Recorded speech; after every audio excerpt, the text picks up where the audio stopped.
Voilà. Merci beaucoup, Bandeko Valandi. Spécial grand plateau. Ah, tu as mis pour la bino. Bandeko Nabiso, un mouvement de libération du Congo. Au Bayeko Yanola. Besama Kansila Bango, na Talaka, juste après, sortie médiatique, à moi, Jean-Pierre Magombo. Bon, opinion, ils ont partagé. Et Bango, en tant que membre, au cadre, sous le cadre, il y a un mouvement de libération du Congo, il pour éclaircir, éclairer l'opinion. Alors, tout cas, rapidement, tu as mis Mme Claudine, on a dit Bongo, le président de la Ligue de femmes, Lukunga. Lukunga 3. 3, Azanabiso Awa, Maman Claudine, Ati, Sandi, Bonio. Naza malamu ndeko mopandi sango. Merci beaucoup. Vous avez mon côté, dans mon dynamique, Papi Mwamba, Boni Papi Mwamba. Santé d'ali, madame. Toza Kitoko, Mopanzi Sango, Dodo, Motiri. Merci beaucoup. Alors, maman, la biso, Claudine Atisandi, Boni Lug, des femmes qu'on a Lukunga 3, est-ce que madame? Oui, ndeko mopandi sango, Ligue des femmes ezo ke malamu, yo moko yebi biso na MLC. Tozala na base na biso se fanda. Après venu que même tant mon continent biso azaki injustement na CPI parti baneka ka kotambola malamu. Donc si ko pe na terrain biso ma maman à Ligue des femmes, surtout Ligue des femmes Lukunga 3, tozo sala musala onene pour na parti pe pour na mboka na biso. Très bien. Alors dynamique papi. Mamba. Kuna ndenge. Ouais, kuna toza la biso bien, oui, toza kana cadre ya ko sensibiliser la jeunesse, ko sensibiliser les papas, ko sensibiliser les mamans. Nangalema bien sûr. Toujours. Sur les valeurs qu'incarne le président national et les valeurs qu'incarnent les MLC. MLC, c'est un parti des jeunes, c'est un parti des vieux qui ont des valeurs. Alors à chaque fois qu'on touche au président national, toza obligé Yakoya. L'air tozoya. On va toucher Jean-Pierre Agombo. Tout à fait. L'air va toucher président national. Toko kangamabo côté. Aza papa nabiso. Alors il faut to la qui sa couleur nabiso. Il faut to ya ko défendre père nabiso. Va toucher wapi. Va toucher ye na makambu ebele oyo ba dongolo misu ya Congo. Tellement que ba mesanisa biso na lokuta pendant plusieurs années. Vous savez. On nous a dirigés par une main de fer et l'hypocrisie et la violence. Tout ça, ça nous a poussé. Il y a que même le kuta, oyo bazo bimisa na munoko, biso tozo kanisake, eza solo, nzoka eza solo te, eza le kuta. Alors, lelo, moi na mboka Jean-Pierre Mbemba a Telemi, aye, a créé monde na yete. Eza kaka maloba oyo, bana mboka misusu balobaka lobaka ba mindele pe ya libanda ya mboka basi balobela yango yesiko ayeko betela yango CT.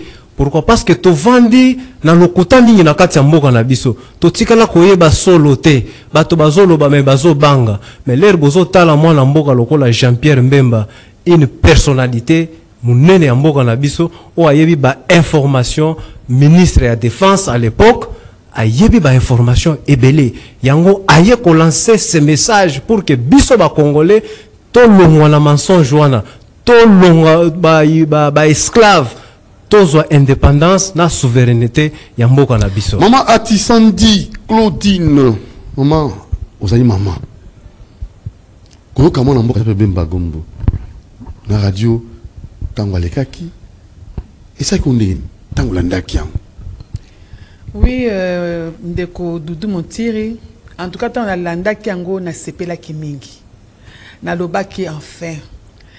Preza Bemba pa e kolanda lokolo abandeko mususu. O bazako bunda pona mboka na biso pona koya ko tia na lumière. Makambo yo ebombama o ezako kanga peuple congolais na kati esclavagisme. Papa Mopanzi Msango oyebi ezana ba mama neti ba kipavita ba bundela pepo na likambu ya libération ya mboka oyo boyebi yango. Ba mama Christine Kasavubu makambu Bemba lobaki mama Christine Kasavubu mwana ya mokonzi akala Kasavubu a dénoncé ki yango. Eza makambu ya origine ya président Kabila maman Justine Kasavubu bango bayibi ba histoire hein papa na bango azaka mokambi pe na mboko aloba yango nga na landa na baitando moke na mboka bapaya vraiment ba mama mingi balobela yango pe ngai mama na ye ndenge balobaka na lopoto un peuple oyazangi un peuple sans histoire est un peuple sans ici. Très bien. Mokonzi mboka azako bunda président Félix nande konae Jean-Pierre Bemba na bande ko mususu pona ko bimisa biso na kati na aveuglement o ewuti bambula na bambula yango ngai mama biso pe ba mama tolobi non il faut toyeba pe kopesa pe ya biso éclaircissement na makambo oyo o mokonzi na biso Jean-Pierre Bemba lobi Jean-Pierre Bemba za moto alokuta tende ko mutiri Jean-Pierre Bemba akoli na une bonne famille obebi papa Jano e makambo asali na kati ya mboka oyo akoli na éducation moko ya malamu ngai ndenge nazolo banonde ko mutiri papa na nga sala na société moko ya ba Bemba comme on a qui Conti-Lift Zaire à l'époque na tangi na mbongo ya ba Conti-Lift to banoko kendo ko zwa soin na Sibé Jean-Pierre Bemba n'est pas un voyou preuve en est que ce ko tali ba cadre na biso militaire na biso MS ko mona baza batu moko bien éduqué o ko mona bango jamais na bitando moke baza ko leka pona ko finga Jean-Pierre Bemba n'a dit que la vérité pour que mboka to bima na kati esclavagisme yango atika quand même libota na ye na kati aisance akei kobunda parce que mona ki ba Rwandais ba yaki na Kabila bazwa ki biso na lokola ba esclave bitumba oyo ba kimpa vita ba bundela mais pona nini ezali ko tungisa bato pona nini sortie médiatique wana ezali ko déranger pona nini ekaboli opinion pona nini maman Claudine Atisandi ezo déranger ezali ko diviser ba parti politique muso ebimi et ko sala ya bango de ba déclaration tozinda ki sa ya ensemble tozinda ki sa ya ba acteur politique mususu o ba même ko douter la nationalité à Jean-Pierre Magombo. Alors pourquoi ça dérange papa ezo déranger ba tu faut comprendre ndetango tokoyeba nana za congolais nana za congolais te nana lingi Congo nana lingi Congo te nalandaki mopanzi sango moko Peter Tchani o azalaki communicateur parmi ba communicateur ya Katumbi alongwe kuna lobina ko trahi mboka te andimi alobaki yango na landi na bitando moke abi bano futa bango mbongo ebele mako brade mboka te ko teka yango te alongwe ayena bato bazo bundela mboka papa ko ko teka mboka na ote pona mbongo nalandaki général moko na Uvira ba pesi mbongo pona teka mboka trahi mboka na e pona mbongo abina ko trahi te na ko zwa mbongo ebongo mabele nanga na ko tikela banani aboyi ko brade mboka na ye Uvira tikala ki muke kwa ya bandeko soki boye biango te monsieur général ala kisko to bambongo abito ko teka mbongo te mboka te plutôt excusez-moi c'est ça avec le Jean-Pierre Bemba bato bazo ko leka na bitando moke likolo ya mbongo pona ko finga makambo e balobi solo ezali son ezali mawa tokoki ko teka mboka na biso te pona mosolo. Très bien. Alors papi Mwamba, alors il y a ba parti politique où ils allaient côté les méla ils appellent na ba population moi franche la population ils allaient côté les méla ils allaient pe na ba pandisa mususu pe vas-y côté les méla. Alors yo en tant que moko ya dynamique Jean-Pierre Bemba na kati ngalima osali ko lobani en tant que président dynamique wana na bato so vas-y ko landa ngwa. Bon, na kota la message ya président Jean-Pierre Bemba Congolais oyo azana sang ya biso ya ba Congolais akoki kotelemela yango ata mukete. Pona nini Jean-Pierre Bemba alakisi biso ndenge nini mokonzi oyo yakala ayaka awa na mboka na biso ndenge nini akambaki biso akosa biso c'est un usurpateur akosi biso aza mutu moko oyo tokoki ko akizeye na haute trahison.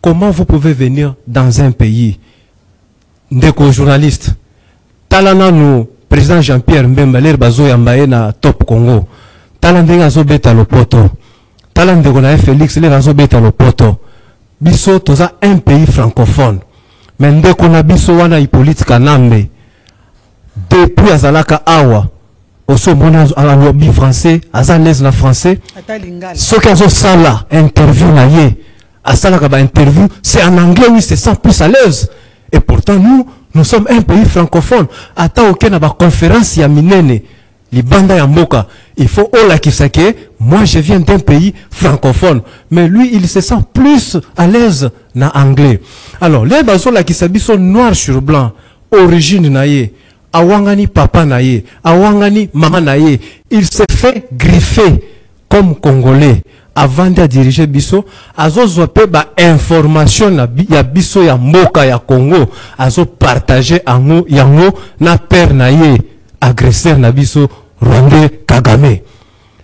Jean-Pierre Mbemba lobi non biso ba congolais to kondima lisusu bowumbu wana ata mukete bato baza kotelemela Jean-Pierre Mbemba to yebi eza bato oyo balia na ye bamela na ye tellement que akosa bango mingi yango moni bazozwa lisusu courage ya koya koloba makambo wana te soko olandi ndeko Mishiki a été ministre sous Kabila mais les raisons ya ko demande ko lakisa solo na makambo oyo Jean-Pierre Mbemba alobaki asa patriote parce qu'il pouvait se cacher pour dire que non na koki ko kende na etande minene pour na bimisa ba vérité wana te mais aye abimisi d'ailleurs il est allé même plus loin.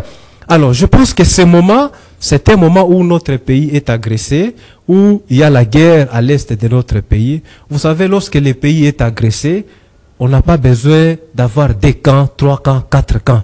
Tous nous devons nous mettre ensemble. Voilà. Alors, maman Claudine Atisandi, toqué rapidement, na kota la ka, papa Molimo, pour ça, il y a cohésion nationale, il y a dialogue, le vivre ensemble, na habité. Avec kanisa lokola ke mwana mboka Jean Pierre Mbemba na posande ya ko esprit moko ya séparat ko kabola bato ko séparer bato yo zo ko lobani papa mopandi sango en tout cas naza ko regretter mingi elobi nango ta papa na biso Jean Pierre Bemba alobaki loko moko abengaki bango ba politicien rond blanc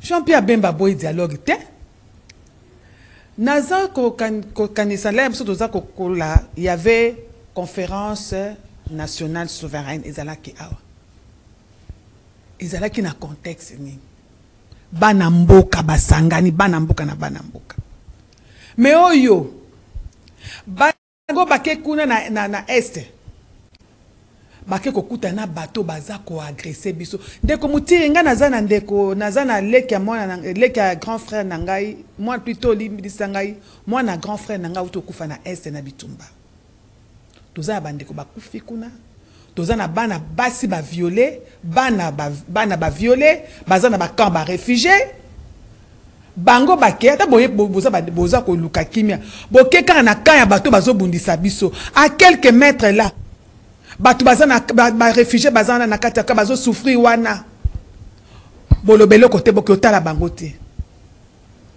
Rwanda ndebo okende bozo seka na bango peuple toza dipté au moins le président Jean-Pierre a eu l'audace, le courage plutôt. Il y a qu'on dénoncer parce qu'il faut que le dialogue est à la poser sur les bonnes bases. Sur les bonnes bases. Mais il l'a connu bango bazana mutuna bango. Pourquoi Kena nous bazolinga ba benda ba M23 pour na to côté sur mixage, brassage, infiltration si la tête continue nango kaka jusqu'où? Est-ce que vraiment ils ont l'amour de la patrie? Ils ont vraiment cet amour. Est-ce que bazo ke ba congolais ba tuna bango ya ekamba na église na bango bazo ke bango mawa? Non. Mokonzi na biso ya parti na biso aboy dialogue te, mais dialogue avec banani. Na contexte nini? Na pese exemple il y a conférence nationale souveraine. Nationale souveraine des alaki contexte biso na biso bana mboka to sangani. Mais oyo aussi longtemps communauté internationale bazo condamné ba Rwandais bango ba condamna bango te ba lobelo côté ba ke ba sekina bango ti non nous sommes pas des dupes papa tous a dupes Hein? Peuple congolais, il ne faut pas fouiller la misou. Il ne faut pas fouiller la misou. Nous sommes contre leur démarche. Parce que démarche, on est déjà au départ, ils allaient biaiser. Non, ni les a biaisés. Mais papa, yo moko moni ndenge bakenda ki na Rwanda. Donc dialogue wana ndenge Jean-Pierre Magombo alobi président national ya parti na bino bino pe ba membre ba cadre pe ya parti boboyi infiltration te papa. Dialogue wana boboyi yango cohésion nationale. Infiltration tolingi yango te. Biso e pa na biso na Congo palabre ezalaka bosangani quand il y a un problème bosangani bo dialoguer entre bino na bino. Bana mboka bozala kutu so bongo balikamo ya famille bolibi ba pa ba bimanani. Po biso tokito ba makamna biso tali biso na famille. Kinzonzi. Alors bozongi si bela Kinzonzi. Bapa ya bobi mananu biso to ngindo to so. Yo so mona ba. Yo so mona ba sa Kinzonzi bapa ya bakota. C'est quel bimate? E bimate biso e pa na biso zali bongo. To sala ka palabre ndenge wana. Et pas na biso dialogue ezalaka bongo. Et pas ba congolais, je parle de congolais. Mais oh to so kene nango oyo to moni penza ke ezali malamu te oyo ba sango baza ko sala. Mon conseil na biso azali contre l'église catholique. Il faut qu'on dissocie les choses. Il faut qu'on ait la différence entre l'église catholique et la Senko. Mon conseil na biso à partir azo ba makambo ya Senko. Ce n'est pas l'église catholique, c'est la Senko. Il faut qu'on dissocier les choses. Il faut qu'on diviser makambo, ko kabola makambo. Très bien. Il faut qu'on kabola ngo c'est ça. Alors, Papi Mumba, toqué rapidement dans les Kambo, même question, parce que toqué na acteur politique, tout une d'acteur Olivier Kamitatou, on peut à ça qui déclaration naé, sortie médiatique naé, bemba parti au passé et tout peut va partir mon sous on va toujours que ça va réplique pour dans les Kambo. Alors, n'a évité la moni un grand débat, a commis la vérité de Jean-Pierre Bemba fait mal aux ennemis de la République du Congo. Est-ce que vous croyez en ça? Et dans la page 2, un grand débat. Vous savez, messieurs les journalistes, ce que Jean-Pierre Bemba a dit, c'est un grand esprit, c'est un grand leader. Qui a façonné Olivier Kamitatou dont vous parlez aujourd'hui? Depuis qu'il a quitté le MLC, qu'est-ce qu'il est devenu? Alors je pense que nous ne pouvons pas perdre le temps pour parler d'Olivier Kamitatou. C'est de faire de lui un grand pour rien. Quelqu'un qui a été président de l'Assemblée nationale. Dites-moi, aujourd'hui, qu'est-ce qu'il est devenu? Porteur de mallettes. Vous trouvez ça normal? Et aujourd'hui, est-ce qu'il a encore l'accès aux États-Unis? Non. Je pense qu'il doit avoir beaucoup de respect par rapport à Jean-Pierre Bemba. Jean-Pierre Bemba, plus tard, les gens vont comprendre qui il est. Comme il a dit dans une émission sur Top Congo, que ce que le président Tshisekedi est en train de faire, nous allons donner raison plus tard. Parce que Bazo Longolabi sont à Boumbu. Donc, tous les esclaves, c'est le yo? Tout à fait. Tout à fait. Tout à fait. Tous ali indépendants, il y a solo, tout est. Ndeko Doudou, talanano armée la biso batike li biso awa. Ezandenge nini. Batika la ko former armée te. Armée zawapi. C'est fait sciemment selon vous. Mais ça a été préparé. Tozaka kanaba konzi ya ba Rwandais. Ne ba kota ba service ta biso ya binene. Ezalaki infiltré na bango. Bazo partager ba information ya mboka na biso. Lorsque na ni bambila na biso bazo bunda. Est-ce que tali état nini bazalaki ko bundela? Ba misusu bazana mapapa na makolo. Vous trouvez ça normal? Mais bien sûr. Selon vous. Donc, c'est quoi ce qui est équipement exact, alors ravitaillement. Et quoi ça là? Donc, ce sont des choses que M. Hippolyte Kanambe avait bien préparé pour que à revenir au pouvoir. Parce que comprendre ma cambo. Parce que ce talibango n'a habité. Jeune Nabisu, jeune Alelo, est-ce que vous comprendre? Oui, yango wana omoni biso tokotika tenté. Na message patriotique oyo mwana mboka Jean-Pierre Bemba a lancé tokotika te, toko sensibiliser ba jeune. Vous savez, oyebi Georges Mirindi, oyebi Doudou Moutiro, oyebi Georges Mirindi. Merci. Georges Mirindi Azalaka garde rapproché Yamouze Laurent Désiré Kabila. Ce que l'on dit dans l'interview naïe ou l'on dit livre naïe, à Lobi, hein, c'est au Congo où il y a un marché où on peut acheter une maman. Mais yé à Viva, nanani, na musée. Donc, ayebi, ba vérité. Biso tozo telemela makamunyo so ya lokuta, oyo batike la biso pendant 18 ans. Il est temps que la jeunesse s'élève. Il est temps que la jeunesse puisse comprendre que notre pays, ça fait plusieurs années, nous avons été trompés. Alors, il est temps que nous puissions corriger les erreurs. Maintenant, c'est l'heure de la vérité. Jean-Pierre Mbemba a montré la voie et nous tous, nous devons suivre cette voie-là pour rester dans la vérité. Dans la vérité, Maman Claudine Atissandi, dans la vérité, 65 ans après l'Ipanda, les 30 juin, tous alliés à solo indépendant, tout est. Est-ce que l'église est sungi, biso, 65 ans après, tout est sungi mbokate? Est-ce que les politiciens sont sungi mboka, tout est sungi mbokate, 65 ans après? Oui, ndeko mopandi sango, en tout cas. Tout est dans l'église. L'église est sungi mbokate. Au moment à un moment donné, l'église a sungi mbokate. Donc, on peut ce exemple, mon papa, sur la jeunesse. Balobi que l'avenir de demain, c'est la jeunesse qui a préparé les lots. Mais curieusement, Kanambe, Bazaki n'a pas projet, n'a pas bango, n'a pas rwandais. C'était de détruire la jeunesse congolaise. Yosa Mokondi à Mboka. Quel était le plan aux Alaki Nango pour préparer jeunesse Yalobi? Batiki jeunesse na banzododo. Zododo. Nzododo wana ba whisky wana mabe. C'est pour détruire la jeunesse congolaise. Parce que whisky ne sont détruire même raisonnement il y a ma jeunesse. La jeunesse est foutue, la jeunesse est abandonnée à lui-même. Donc la mémoire courte. Voilà. Papa, ça a été fait à dessein. C'est un projet, programme Bazaki Nango pour détruire la jeunesse. Il faut jeunesse à la mouka. Alors l'église, qu'est-ce que l'église a fait? L'église devait construire un centre de rééducation, un centre de formation pour la jeunesse. Parce que l'État. L'État a à disposition. Mon président Jean-Pierre Alobakiango pour former la jeunesse. Mais la jeunesse, batiki bango boye. Okomona bango na tongo, baza kolamuka, komela ba masanga wana, c'est fait à dessein, papa. C'est fait à dessein. Ezali mawa. Mais nalinga kina lobelo komoko de mopandisango sur Olivier, m'a posé une question anate.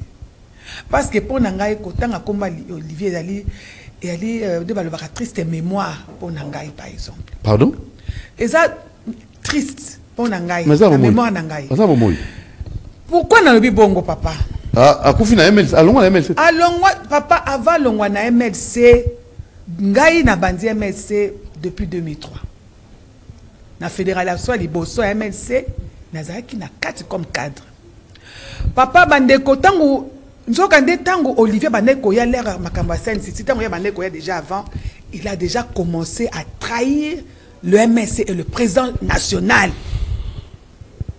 Mais le président national, le quoi il avait confiance en son frère, en son ami Olivier, à s'allier confiance totale. Il faut histoire au Batubaye Bayango. Nzokande bande kombozi ambonzi, basi baye baki complot Olivier baneko sala pour na MSC na pour na mokonzi na biso ya parti. Ezalani.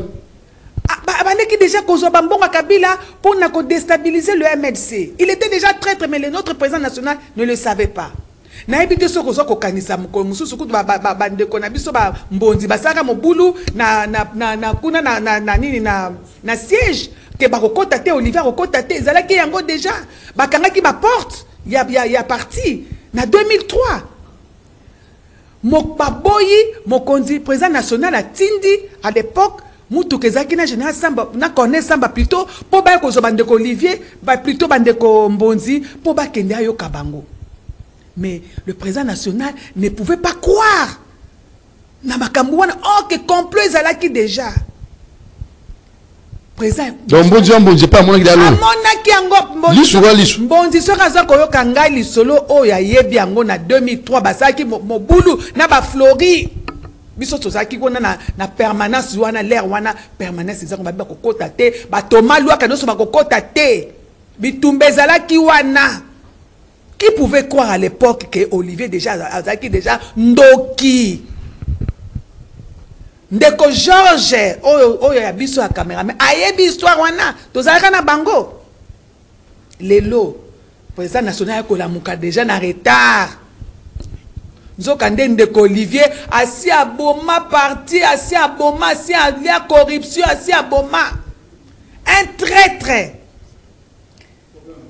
Ndeko Olivier, ce n'est pas un exemple. Il faut jeunesse ba kazali exemple te pour la jeunesse, pour la politique, na politique Simon, Mikolo, Bakeba. Ce n'est pas un exemple Olivier. Il a commencé à détruire président national Koye Bango Sima. Moto président national oyo papa Jano asungi a kolisi a tangisi ye azoke lokola mwana na ye. Mais il a commencé à trahir son frère depuis son ami à cause de la jalousie et de l'argent. Yango Salike, président national, il a commencé. Donc ceux qui nous ont qui n'a parti n'a avec Dieu nous vaincrons. Même c'est pendant l'air wana. Mais on a quand même résisté. Aeko bimisaya longwe, aeko ça la partie politique naie, le Kolazali un faux leader. Yo moni wapi mutu asali parti politique quoi Olivier et où mérite atika parti politique na ya atika panza na ibite bato akenda wapi parti kina akena eko landaka tout même maka sakina. Est-ce que c'est un exemple? Est-ce que c'est un exemple? S'il n'a pas pu ko tambu sa parti na yendengi wana. Est-ce que y a un exemple pour na Congo Koloba a Koloba na président Jean-Pierre biso le MS le président ba côté les complot ba Olivier Nyonso président qui na CPI mais MS Fandi to bimisi ba député belé na 2011 ezola kisa bambumaya leader na biso talandeki to fandi malgré ba vents et marées malgré ba arrestation MSC fandi to zalia mais il est parti et c'est ceux qui combien de ceux qui même pas une année parti panzana. Est-ce voilà. Que as un exemple?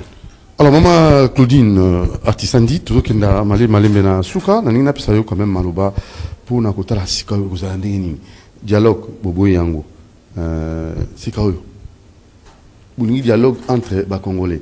Alors, voilà, projection à dialogue en gros, et vous savez, les Congolais, qu'on a à l'Est, pas tout li, sortie médiatique, il y a quoi le baba d'insolidité à bateau. Il y a on est ici guerre à l'Est, mais tu n'as pas tout le monde, tout est-ce que la vérité, on a des ici guerre à l'Est, bon, il y a aussi la guerre à l'Est. Alors, il y a une réaction à bateau, au bail le Papa, d'accord, baboy, libération à Liboso. Ezalaka révélation. D'abord, la première délivrance, c'est ça. Qui es-tu? Qui es-tu? Tu es où? Balobi, un peuple sans révélation est un peuple sans frein. Yango motozo ki ne karaboulou yeke. Parce que to yebite banani ba dirija biso. To yebite. Il faut mi yeba ndeko motire. Soko yebite okotamo lokola aveugle. Yango moni président national ayena no ko bimisa makabo potomi yeba tango même ozo kende dialogue oyeba na okena ba nani aza nani soki tokozala kaka banda 1960 tozala kaka ba dialogue na ba dialogue tokendaka y a pas de solution durable. Mais moi je crois que maintenant c'est l'ère de la délivrance. L'ère de la délivrance. Oui, le président Félix Tshisekedi ayena moment oyo c'est pour que lelo toyeba lelo papa eza lokola moto nakata ndako mo bache moto nyoka bomba ne kuna bimi bandi ko bima. C'est ce qui se passe maintenant. O ezo le kaiza lokola bazui moto bache nakata ndako banyoka bandi ko bima. Lelo communauté internationale akoki kolobake kotanga Rwanda comme agresseur ya RDC. Lelo bandeko ko pesa ye aide bakati. Moi, je suis à l'environnement, je vais vous donner un exemple concret. Ngana kase makamone za ki je. Maintenant, mon GIZ, bambonge bano kende Rwanda, baneko kende na kuna, et ye na Congo. Bandi ko senga, tout ça, la projet, pour na mbongo, pour na ifo mbongo, na, bakora ko utiliser, on a niveau environnement. C'est un exemple à victoire. Les loto yebi qui nous a dirigé pendant 18 ans. Les loto yebi bakaga, mais le babimi polé, les loto États-Unis, Azako condamné Rwanda, communauté internationale sur Batangi, Kagame na Kombo. C'est grâce à la résistance. Imaginez-vous ce que le président Félix Bazakapé mal accompagné. Andi mara dialogue l'air Rwanda. Est-ce que Toronto yeba lelo makamuto yebi? Est-ce que lelo Rwanda banga batanga ye, le la Union européenne batangi ye, na droit de l'homme ba condamné ye, États-Unis? Voilà un peu but ya makambo otozo président national sali. Eza lokola bazui moto ba tchena ba nyoka ba nyobi mabango moko. Bandi ko bima ba Olivier ba lo ba n'importe quoi. Ba bandi koloba. Zamba sali lelo peuple congolais fungola misu kozwa makambo oyo ya jeté avenir no eza na maboko na yo et lobi nango général ya Uvira tango na bana ko yebisa bino plan na bango ezali mabe ba créer république des volcans bobo yaki kondimanga tala mbongo ba yeleli ngai mena ko teka mbongo na mboka na ngate pona mbongo peuple congolais ko teka mboka na ote pona mbongo c'est maintenant l'ère peuple congolais a conscience que dessin na biso eza maboko na biso et que des dialogues sur le Kendango et la biso na congolais parce que ba infiltration côté de sous-souté au Bouteboussé au Kunda Boatoire oh non. Fini avec ça, selon fini. Maman Claudine. Merci beaucoup. Alors Papi Momba, pour finir Tokosuki Sanayo, pour qui rapport à IGF 25 millions détournement, présumé détournement 25 millions de fonds publics détournés. 5O et CC. Un rapport IGF qui éclabousse la 5O et les CC.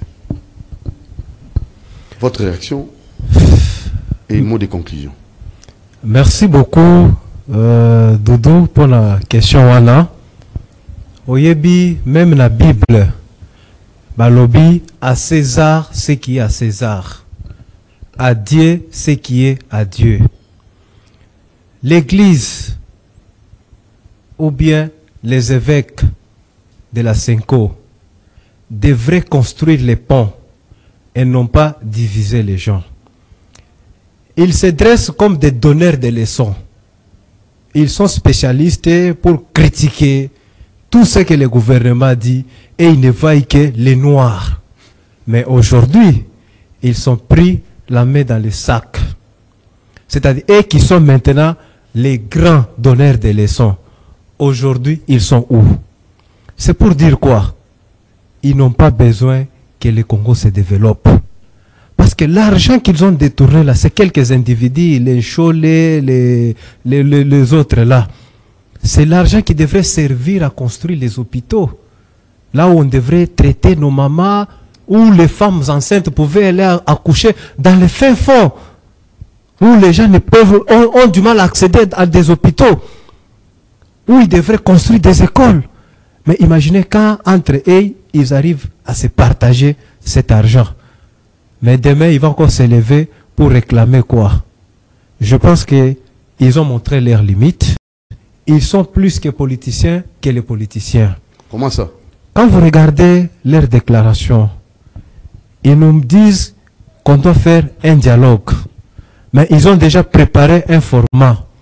Ils vous disent que non, le président Tshisekedi qui venait d'être élu, après le dialogue, il doit être démis de ses fonctions. Il doit aller solliciter les étrangers. Imaginez un pays qui nous agresse. Combien de fois vous avez déjà entendu les évêques condamner le Rwanda? À aucun moment. Mais ils partent dans la zone occupée par les M23. Vous les voyez en train de sourire, causer librement. Tout cela montre que ces gens travaillent contre les institutions de la République. Alors pour finir, en termes de conclusion, alors, pour finir, je demande à toute la jeunesse de se mobiliser derrière le président Jean-Pierre Mbemba, derrière le président Félix, pour bouter tous les ennemis qui sont contre la République dehors. Il est temps que nous, Congolais, nous puissions prendre notre destin en main. Plus question des étrangers. Avant que vous puissiez accéder à la magistrature suprême, la Constitution dit il faut passer par les élections. Alors, vous vous rebellez, vous faites votre rébellion, jamais vous allez accéder au pouvoir. Vous allez trouver la population congolaise sur votre chemin. Et nous disons non et non à la guerre. Merci. Merci Papi Famba, Dynamique Jean-Pierre Bemba. Dynamique Papi Mwamba. Et Dynamique Papi Mwamba, oui, qui soutient à 100% Jean-Pierre Bemba, c'est ça? Et aussi maman Claudine Atissandi, présidente Ligue de femmes Lukunga 3. C'est ça. À la prochaine occasion. Merci. Merci à Georges Dibengue, merci à Moron Djambé, merci à Moses, à Bruno Nzinga, à Marité Godot. Doudou Mon TV va vous retrouver très prochainement pour notre numéro. Portez-vous bien et bon suite des programmes. Ciao.